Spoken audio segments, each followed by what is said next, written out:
Kidnappers have continued to unleash terror on Nigerian citizens in defiance of security arrangements put in place to tackle the issue of abduction for ransom.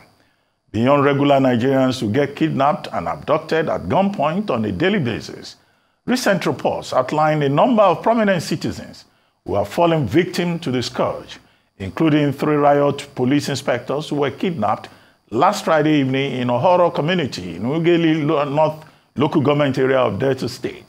Oyo State chairman of the Tipper, Lorry and Quarry Park Management System, Alhaji Akim Akintola, who was abducted on Saturday, as well as Deputy Vice Chancellor of Abia State University, Uturu, Professor Godwin Emeizwe, who was abducted from a petrol station at Umekwele, Amachara, in a community in Umuahia South local government area of the state.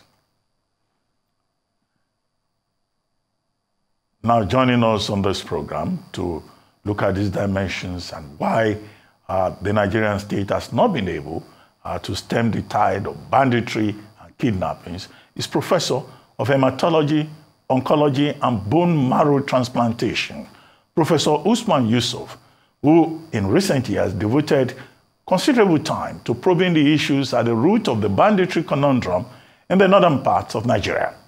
4 days ago, on Wednesday, January the 24th, Professor Yusuf published his latest article on the disturbing subject titled, "The War on Banditry Can Never Be Won on the Battlefield." He joins me now for a quick conversation on the kidnapping scourge unraveling all over Nigeria. Good to have you, Professor Yusuf, on this day live. Ruben, thank you very much for having me. Okay, I read your piece in which you were saying banditry, the war against banditry cannot be won on the battlefield. Well, what is new in that suggestion? Because what even the state, the Nigerian state, the various security agencies have been saying is that the security framework for tackling banditry and insurgency is through kinetic and non-kinetic methods. And what you were suggesting about fighting poverty, illiteracy, tackling the problems at the local levels, these are some of the same things that the security agencies talk about. But what are your concerns? Right, good. So there are new converts to the non-kinetic. Remember, President Muhammadu Buhari, throughout his disastrous 8 years, all he was talking about was go fight them, kill them, teach them the language they understand, and bomb and kill. And throughout the 8 years, from his military leadership to the national security advisor, they were going to fight. Well, they fought the fight for 8 years. Where are we today? And what I said is we now have new military leadership. And we do not see new plans to do anything differently from what President Muhammad Buhari did 8 years ago. Well, which is more or less the same position. I said it consistently. Yes, which is more or less. I said it consistently. And now the leadership, good. Please go ahead. And now the presidency and the military, they are coming to the realization that banditry cannot be won on the battlefield. Cannot. We are devoting a lot of time and money and resources on buying Tucano jets, on buying bombs, instead of fighting poverty, fighting the drivers of insecurity. We have invested a lot of money. We have not invested time in even understanding why we have all these conflicts. IPOB issues can never be solved on the battlefield. Neither can banditry. I know I've invested this much time. We have presented to service chiefs, and they know, even in their heart of heart, they know. Fellow Nigerians, the military know. The military is overstretched in all 36 states of the Federation. All. They are deployed there. Well, we don't have enough boots on the ground. I want Nigerians to think. Look at what's happening in Plateau. The massacre in Plateau, the Christmas Eve massacre, and the continuing killings in Plateau. Do we honestly think the military can bring peace to our societies? No. The military's role is to provide an enabling environment for peace. The military cannot bring peace between peoples. It is people who will bring peace to themselves. All the military does when it goes is to put out the flame. The embers are there, and it's not the job of the military to bring peace. We are putting the military in a situation it cannot win. The military did not bring banditry. The military did not bring Boko Haram or IPOB issues. These messes were brought by politicians. The military is brought in to clean up after their mess. The military is chewing more than it can swallow. It's doing enough, it's doing a lot. You train a soldier now from depot, he's straight sent to the battlefield. Many have never seen barracks. Are we going to continue this if we do not have honest conversation amongst ourselves? This will be a forever war. We know that it's affecting the Northwest, the North Central, now it's going to the Northeast. Banditry is different from IPOB, is different from the Northeast, from Boko Haram. We are raising our voices because it is our people, because we know we must tell our people to have an honest conversation. The military cannot bring peace to our communities, only us. People are fighting. There are civil wars going around all across the North, between the Hausas and the Fulanis, Hausas and Thieves, Hausas and the Katabs, Hausas and the Magaville, all across. We expect the military to bring peace? No. Where are our elders? Where are our traditional rulers? Where are our clerics that sold Muslim ticket? Where is everybody? Where are our elders? It is us that will bring peace. The military provides an enabling environment. They are doing a heck of a job. They are taking hit. They are losing men and women on the battlefield. And we must step back and demilitarize this conflict. Okay, that's what Prof. I said. And I'm glad the government is coming around. Prof, well, you started the piece by calling for a honest conversation about the problem of insecurity. And it's good you mentioned President Buhari. But you have, in that piece, also accused President Tinubu of not, in fact, being interested in dealing with banditry or any insecurity. That he has a hidden agenda, which is to put his tribesmen in charge of ministries, departments, and agencies, and ultimately relocate the Federal Capital Territory to Lagos. Well, the government has said that there is no such plan. Can you defend that conspiracy theory, that allegation? It's not an allegation. Fellow Nigerians, we have seen it in all ministries, departments, and agencies that control money and disburse money. It is people from his part of the country. This is not an allegation, this is facts. And without talking to Nigerians, the presidency remained tight-lipped. When the CBN said they are transferring 5 critical departments to Lagos, and Honorable Minister Festus Keyamo said he was going to transfer FAN to Lagos. What reasons did they give? Well, the central bank gave the reason of congestion and logistics and this. Fellow Nigerians, we've been to school. We're old enough to tease out the truth from fiction. Lagos, federal capital was moved from Lagos to Abuja because of congestion. So then tell me you're going back to Lagos because there's congestion in Abuja. Well, there is insecurity in Abuja. That's one of the reasons we're going back to Lagos. Hello, the President Bola Ahmed Tinubu, you are the President and Commander-in-Chief. Security should not make you run away. Because the government is not talking to Nigerians. There is so much mistrust of government that there are a lot of speculations. Why is there mistrust? Because this government has put our people through difficulties since it's come. And you're not talking to people, and you're doing all these things. The interpretation, and the president needs to listen. These are things that his advisors will not tell him. The speculations here is that he's moving these critical agencies back to Lagos, testing the grounds. That he wants to eventually move the federal capital to Lagos.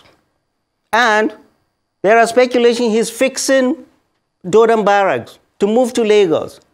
Mr. President, listen to what people are saying. Do not dismiss what people are saying. Don't let your advisors come and tell you, forget them, dismiss them. You are a politician in your heart of heart. You know that. You don't want to do that. Well, the federal capital was moved from Lagos to Abuja based on a law. You cannot start moving things. The excuses you are given, lame excuses, unacceptable. The central bank sounds to me like, a candidate coming in for an exam, unprepared. But he starts saying, put on the AC, put on this, put on this. The primary responsibility of the central bank is to make our economy better. Has it since they've come? Well, where is the Naira today? Well, it may be inflation is double digit, 28%. It may be difficult. Is moving to Lagos going to change all of this? It may be difficult for some concerned stakeholders to see the connection between relocation of some departments of government to Lagos and the scourge of banditry. And there are persons who have responded to some of the posers you raised, including Mr. Bayo Ononuga, speaking for the federal government, including Emir Lamido Sanusi, speaking as someone who had been CBN governor, and he said he believes that it's a sensible move. But this attempt to couch it in a North versus South, manner, I don't think everybody believes that. Are you aware that there are persons who have spoken against it's not whether, yes, good. Ruben, it's not whether you believe it or not. It is the responsibility of government to address people's concerns. And whoever comes with the technical, is Lagos, all we are interested in, the primary responsibility of CBN is to make our economy better. Moving all these places, if it will improve the value of the Naira, if it will reduce inflation, if it will improve employment, if it will improve the economy, good. Well, now people are saying, the Niger Delta people are saying, in that case, move NNPC to Rivers State. Or move, because there is insecurity in Zamfara, why don't you move the Ministry of Defense to Zamfara State? Okay. Or mineral resources to Nasarawa State. Prof, let me ask you. The federal government must listen to the people, listen to their concerns, and address their concerns instead of allowing these speculations. Okay, let's go back to the original issue about banditry. What is the role of the northern governors? And do you see a strong justification for the efforts in some of the states in the north to set up militias to address insecurity? Right, and I've said it again and again. The primary responsibility of security all this time has been the governors. Even during President Muhammadu Buhari, I've never been shy in calling out the governors. They are the ones responsible for all the drivers that brought this insecurity.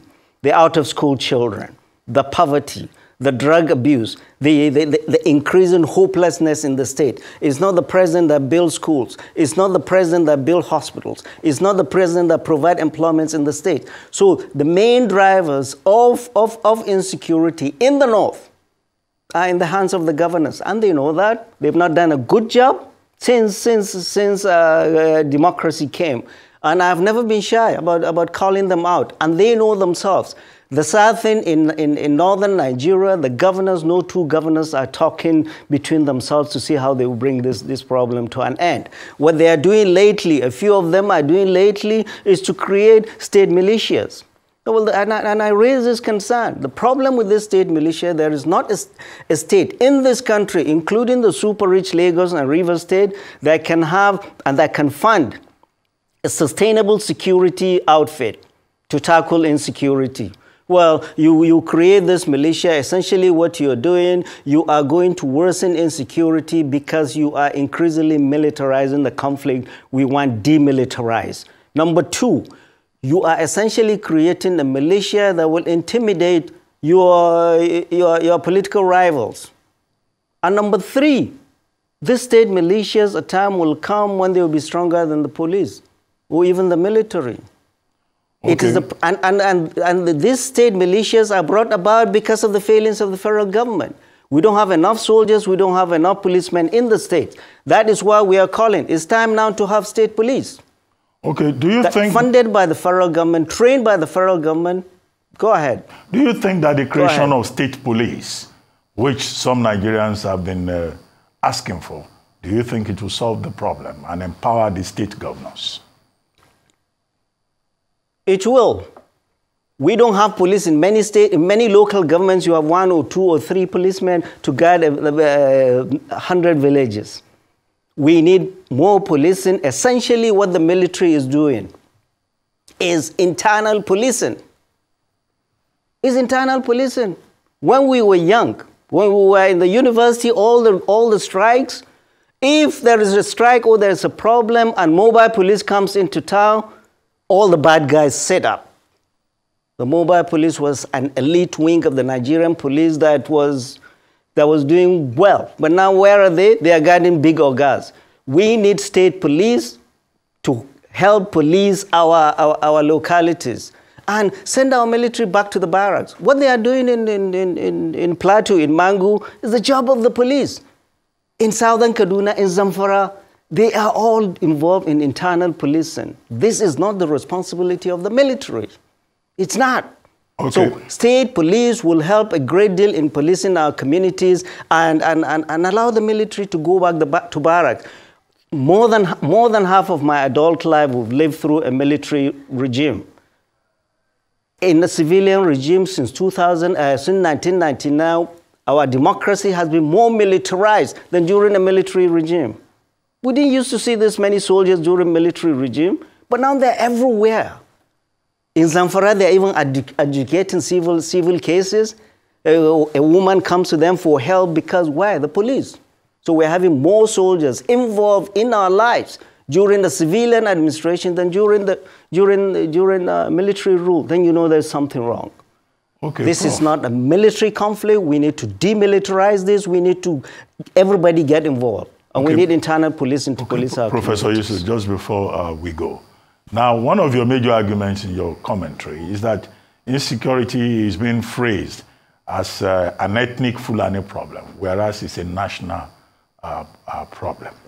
Well, what exactly do you mean by that? And you said, look, the northern elite, that part of the problem is the Muslim ticket in the 2023 general election, and that the elites, traditional rulers, should be involved, religious leaders, in finding a solution. These same elites who are the source of the problem anyway, you still trust the Nigerian elite?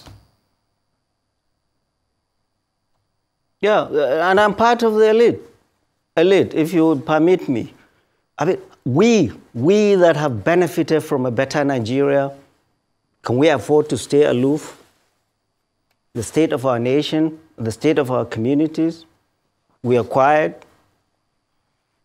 You finish your minister, you finish your presidency, you finish your service chief, you cannot go back to your ancestral home and spend the weekend. You can't. So we have a problem that all of us must be involved in. And about the ethnicization of banditry, I said that essentially because there are some, federal government is involved in some dialogues. Many agencies are involved in dialogues in Zamfara and all over. And they are paying more attention to the Fulanis. That was what I said. Banditry is a national problem, not an ethnic Fulani problem. If you concentrate only on Fulanis, how can you solve problem of banditry in Zamfara, Katsina, Kaduna without involving Hausa people, or in Benue State without engaging thieves, or in Niger without engaging Gwaris and Nupes, or in the Plateau? So you're concentrating more on Fulanis? No, it's not a Fulani issue. Every stakeholder, regardless of his ethnic group, all over the country, must be involved, must be reached out to. We have seen the problem in Zamfara where the military used to go and build wells and clinics for Fulanis, and the locals say, why? These people are coming from the forest, killing us, and you're paying more attention to them? That is what I'm telling the current administration. Do not ethnicize banditry. It's a national problem, not a Fulani problem. Involve everybody in all you do. If not, it will not succeed.